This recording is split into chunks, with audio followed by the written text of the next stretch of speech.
is wonderful. I think it's really, really important that women get the recognition of what they do, because they certainly didn't in the past. And without the women, the bush wouldn't be the bush.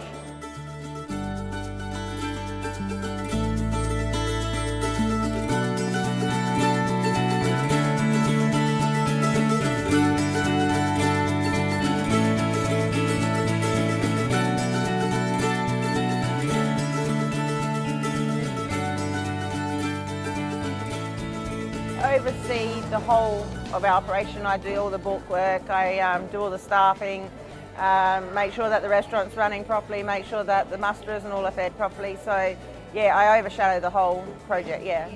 From a female's perspective, from my own perspective, obviously there's the cooking and the cleaning side of it. There's all of that needs to be taken care of. I do all the bookwork, pay the accounts and do all of the GST, all of that sort of stuff. Then if Ken needs a hand or Andrew, our son, needs a hand, I'll go out there and help them.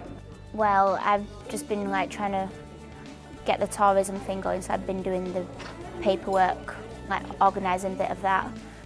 I am pretty much confined to the kitchen or the office, but I would be the one that would maybe get the emails in and say you need to look at this, or you should go to this, or let's make time to do so you're whatever. An influencer.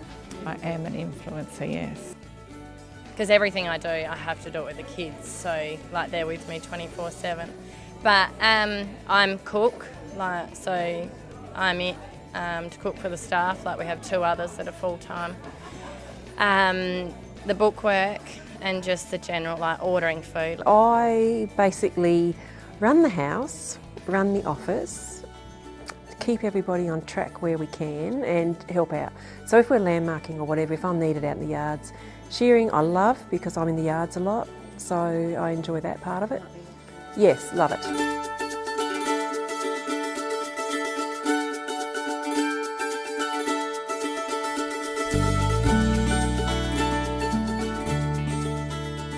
It can be a really hard lifestyle. Everyone always says I do it for the lifestyle, not for the money. And a lot of us have always, as younger people, we always said, where's the lifestyle?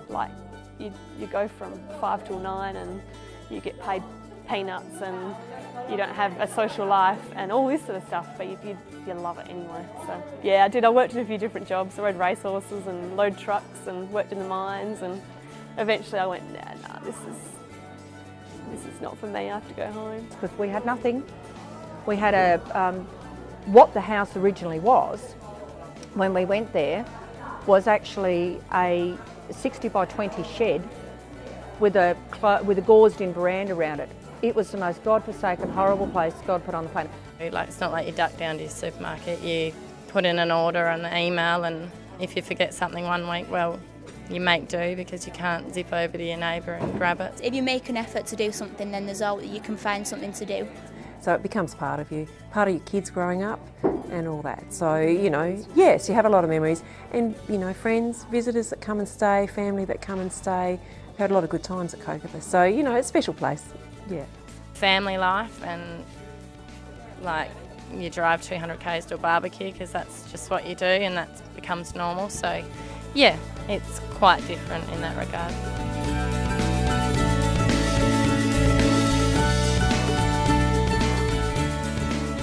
I hate gardening. So it's trying to make sure that we run everything properly and minimise cattle and sheep impact and make sure we're not overgrazing so that we're sustainable for a long-term thing, not a short-term. I think we manage the land to the best of our ability, but the land manages us, if you know what I mean. I mean, there's things we can't control. You just have to look after it the best you can, because at the end of the day, if you don't look after it, what have you got? You've got nothing. Well, most people that are on pastoral properties, I think their priority is looking after the land, because at the end of the day, if you do not look after your land, you have nothing.